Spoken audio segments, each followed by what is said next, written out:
स्वदेश पोस्ट में आपका स्वागत है। आज हम लोग चर्चा करेंगे भरत तिवारी प्रकरण और भरत तिवारी प्रकरण का उत्तर प्रदेश के चुनाव पर क्या प्रभाव पड़ेगा।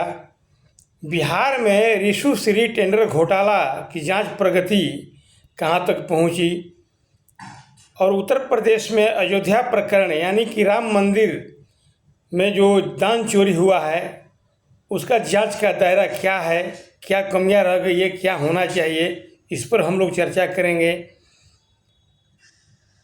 तो आइए हम पहले जानते हैं कि भरत तिवारी प्रकरण में शासन प्रशासन के द्वारा गलती हुई है या फर्जी एनकाउंटर है, न्यायिक जांच हो रहा है, सजा जो है जो गलत किया है उसको मिलेगा, दो मत नहीं है। मुख्यमंत्री सम्राट चौधरी के मंशा गलत नहीं है, ये सर्वविदित है। हालांकि वो थोड़ा भाषण में बढ़ चढ़कर जो बोलते हैं और संयम रखने की ज़रूरत है। आज वो मुख्यमंत्री हैं, गंभीर रहना चाहिए। और एसटीएफ के जवान उन्हें पकड़कर गोली मारे हैं, जांच में वो आएगा, उन्हें सज़ा मिलेगी, उसमें दो मत नहीं है। अब रही बात कि बिलौटी गांव को विपक्षियों के द्वारा राजनीति का अखाड़ा बनाया जा रहा है, ऐसा नहीं करना चाहिए। भरत तिवारी को न्याय मिले, उसका स्मारक वहां बने, वो सही है, वो गरीबों का मसीहा था, इसमें दो राय नहीं है। सरकार के सिस्टम द्वारा गलतियां हो गई है, सरकार त्वरित कार्रवाई करते हुए जांच का आदेश दी है। वहाँ के पुलिस पदाधिकारियों को सस्पेंड कर दिए है, डीएसपी को हटाया गया है और दूसरे डीएसपी को वहाँ पर नियुक्त कर दिया गया है। इसलिए बिलौटी घटना को राजनीतिक रंग इसलिए दिया जा रहा है कि 2027 में उत्तर प्रदेश में चुनाव है और लोगों का मानना है कि उत्तर प्रदेश के ब्राह्मण नाखुश हो जाएंगे। उनकी गलतफहमी है। उत्तर प्रदेश में इस बार योगी आदित्यनाथ को पहले से ज़्यादा विधायक जीत कर आने वाले हैं, क्योंकि इस बार संपूर्ण ब्राह्मण के साथ साथ पिछड़े वर्गों का, अति पिछड़े वर्गों का पहले से ज़्यादा समर्थन मिलने वाला है। दलित वर्गों का भी पहले से ज़्यादा समर्थन मिलने वाला है। और सबसे आश्चर्य की बात है, एक ज़मीनी रिपोर्ट है, ग्रास रूट का रिपोर्ट है कि इस बार पसमानदा समाज और मुसलमान में जो सवर्ण लोग हैं, शेख सैयद पठानों का 80% समर्थन मिलने वाला है। सबसे बड़ी बात है, ये जो है ब्रेकिंग न्यूज़ है, ये जान लीजिए, ये ग्रास रूट का यह बात है। इस बार योगी जी बहुत मजबूती के साथ उत्तर प्रदेश में सरकार बनाने जा रहे हैं। इसीलिए ये बहुत हल्का बयान है कि बिलौटी घटना के चलते उत्तर प्रदेश की सरकार धराशायी हो जाएगी, तो ये तो ना समझ वाले लोग बोलते हैं। अब रही बात कि बिहार में रिशु श्री टेंडर घोटाला, तो बिहार में रिशु श्री टेंडर घोटाला जो है लालू जी के 950 करोड़ के चारा घोटाला से 50 गुना बड़ा घोटाला हो सकता है। यह घोटाला की जांच कहां तक पहुंचा है इसका ब्रीफिंग नहीं किया जा रहा है, न मीडिया में स्पष्ट रूप से आ रहा है।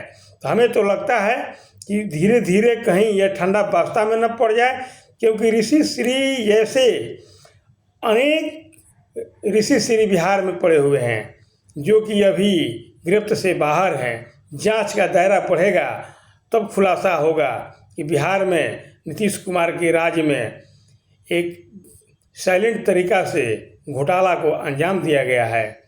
मित्रों, लालू जी के घोटाला में तो कैश नहीं पकड़ाया था। लालू जी को जेल इसलिए दिया गया कि वो मॉनिटरिंग नहीं कर पाए थे, राज्य के मुखिया थे। उस हिसाब से अगर देखा जाए तो बिहार में भी राज्य के मुखिया दोषी होंगे।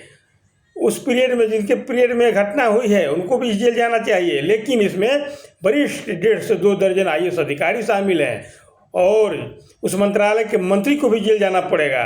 इसीलिए संभावना है कि यह जो ठंडा बास्ता में पड़ जाएगा। अगर सम्राट चौधरी की पीरियड में जांच होता है तो जनता जय जयकार करेगी। अब रही बात उत्तर प्रदेश में राम मंदिर दान घोटाला, तो उसका तो ब्रीफिंग बार बार हो रहा है, मीडिया में भी है, संज्ञान में है कि यह जांच कहां तक पहुंचा।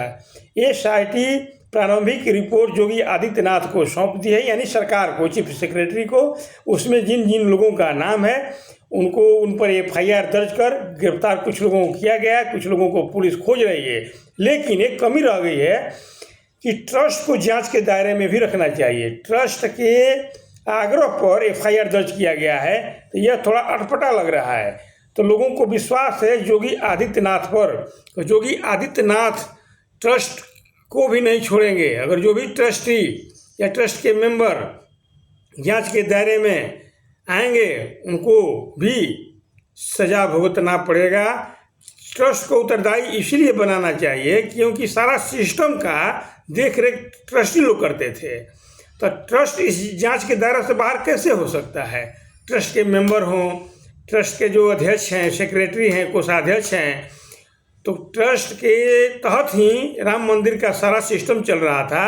और सिस्टम में गड़बड़ी है तो ट्रस्ट के लोगों में भी गड़बड़ी है, इसीलिए ट्रस्ट को भी जांच के दायरे में लाना होगा, नहीं तो राम भक्तों के आस्था के साथ न्याय नहीं होगा। इसीलिए इस ट्रस्ट को जांच के दायरे में ला करके और ट्रस्ट को भंग करके केंद्र सरकार को एक नया ट्रस्ट बनाने की ज़रूरत होगी। तो मित्रों, ये बात है कि आज हम लोग चर्चा किए हर बिंदुओं पर। इसलिए सम्राट चौधरी का जो मंशा है, बिहार को अपराध मुक्त वो करना चाहते हैं। हालांकि सिस्टम से गलतियां हो गई है, उसका उन्हें पश्चाताप हो रहा है। और सम्राट चौधरी को चाहिए कि भरत तिवारी के परिवार से वो जाकर मिले, नहीं तो अभी मामला गर्म है। भरत तिवारी के परिवार को वहाँ के जिलाधिकारी के माध्यम से CM हाउस में बुलाकर और उन्हें अपनी खेद व्यक्त करें और जो गलती हो गई है उसके बारे में चर्चा करें और आश्वासन दें भरत तिवारी को न्याय जरूर मिलेगा। वीडियो पसंद आए तो इसे सब्सक्राइब जरूर करें।